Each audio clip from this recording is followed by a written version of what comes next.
Hello and welcome. Brexit continues to offer itself as a talking subject, with October the 31st drawing ever closer. Trade relations between the UK and EU continue to grab headlines both within the industry and the wider world. I could talk all day, but instead we'll look at just 5 key impacts of a no-deal Brexit on the beef, lamb and pork sectors. In no particular order, I'll start with a combined one for beef and pork. All beef and pork exports could be affected, but especially important are the export of cull carcasses. Both cow and sow carcasses are often exported to the EU for further processing. Under a no-deal Brexit, tariffs may make this unprofitable, especially for sows, where there is limited other outlets. Staying with UK exports, the UK imposes very high tariffs on its sheep meat imports, which under a no deal could reduce the competitiveness of UK lamb on the European market. In the short to medium term, the UK is likely to be oversupplied, where the EU market is likely to be undersupplied. The high tariff could still make British lamb unattractive unless there is some market adjustment. Switching it up very slightly to imports. Not much is likely to change from the status quo for sheep here, due to the quota system and high tariffs the UK will set. Depending upon market prices, New Zealand may divert some product away to the UK.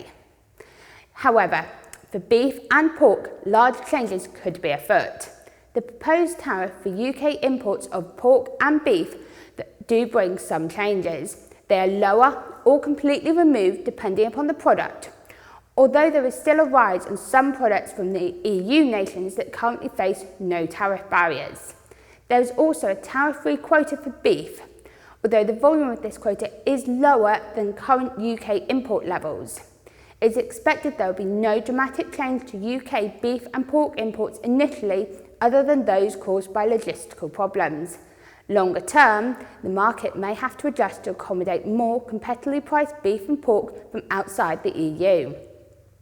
Moving off the subject of trade and onto farm business income. AHDB scenario work shows that under a no-deal Brexit, beef and lamb enterprises and pork enterprises could all see incomes fall. Beef and lamb enterprises are especially at risk if Pillar 1 support payments are removed.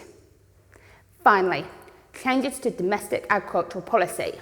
What little is known about the new domestic policy is that the environment is likely to feature very heavily, especially with an emphasis on public money for public goods.